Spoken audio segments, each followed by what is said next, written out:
tonight as the fighting between Israel and Palestine continues. 2 Palestinians were killed today in retaliation after Palestine's rockets left parts of Gaza Strip in ruins. Israeli Prime Minister Benjamin Netanyahu said that Israel dealt a harsh blow to the militants and warned that the fighting is not over. Joining us now to talk about this and more is Rabbi Yaakov Menken, Managing Director of the Coalition for Jewish Values. Rabbi Menken, always great to be with you. Let's talk about what we see playing out here in the Gaza Strip right now. I mean, this has been some of the worst fighting that we've seen recently between Israel and the Palestinian militants. It's very sad. It's alarming. There have now been hundreds of missiles fired at Israel's civilian population centers. They are aiming at civilians. It's very clear what they're trying to do. You know, it's very interesting. Israel has this Iron Dome system to protect against missiles, and you hear anti-Israel voices saying, well, don't we need an Iron Dome for Palestinians? The answer to that is they actually have a better system. It's 100% effective. All they have to do is stop trying to kill people. If they stop trying to fire missiles at Israel's population centers and stop trying to send terrorists into Israel to kill people, there is a 100% halt to Israel's defensive strikes in retaliation. It's unbelievable how that works, but they could stop the fighting immediately if Hamas didn't want to kill people. Yeah, and the U.S. ambassador to Israel tweeted out today his concern about these continued rocket attacks and wrote in part, "We stand by Israel's right to defend itself, working toward a quick de-escalation." Rabbi, how do you see this playing out? I mean, do you think a de-escalation will come anytime soon?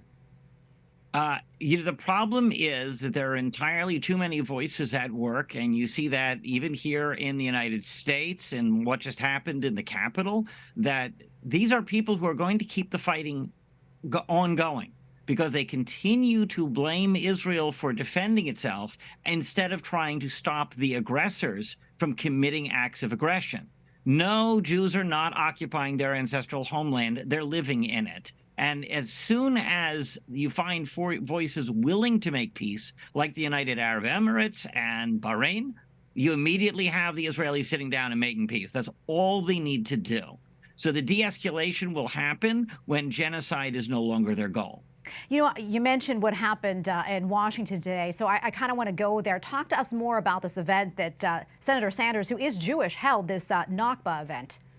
Yeah, well, he proves that a person can be a Jewish member of the Jewish people and still be an anti-Semite. It's true throughout history. Some of the worst damage has been done by Jews who turn against the Jewish people. This event was shameful from beginning to end, the entire thing being built on a lie. The Nakba, the catastrophe of the creation of the state of Israel. What do they have against increased lifespans for Arabs, or higher education, or the right to vote, or the participation in every level of government? What they have is a hostility to Israel's existence. If you go back to 1948, the Israelis accepted the idea of partition from the United Nations, and the Arab League gathered explicitly for a momentous massacre. They were going to commit genocide against the Jews of Israel, like Hitler had so recently done in Europe. Their Nakba, their disaster, is they fell 99% short of the goal. When you're celebrating that and you're having a Nakba ceremony and you're talking about the attempted genocide against the Jews, and redefining, by the way, the idea that a Palestinian is an Arab and not a Jew, that's racist mythology. Go look at the last 2,000 years. It's not the way history works. So this entire thing was shameful beginning to end, and we really thank Speaker McCarthy for excluding it from the Capitol building. And it is shameful that it was brought to the Dirksen building of all places. Senator Everett Dirksen was a great friend of Israel and the Jewish people. Yeah, the backstory of that is Rashida Tlaib was planning on doing that. And as you mentioned, Speaker McCarthy shut it down. And then here we see what happened today with Senator Bernie Sanders. Really shocking there. Rabbi, before I let you go, what else are you following?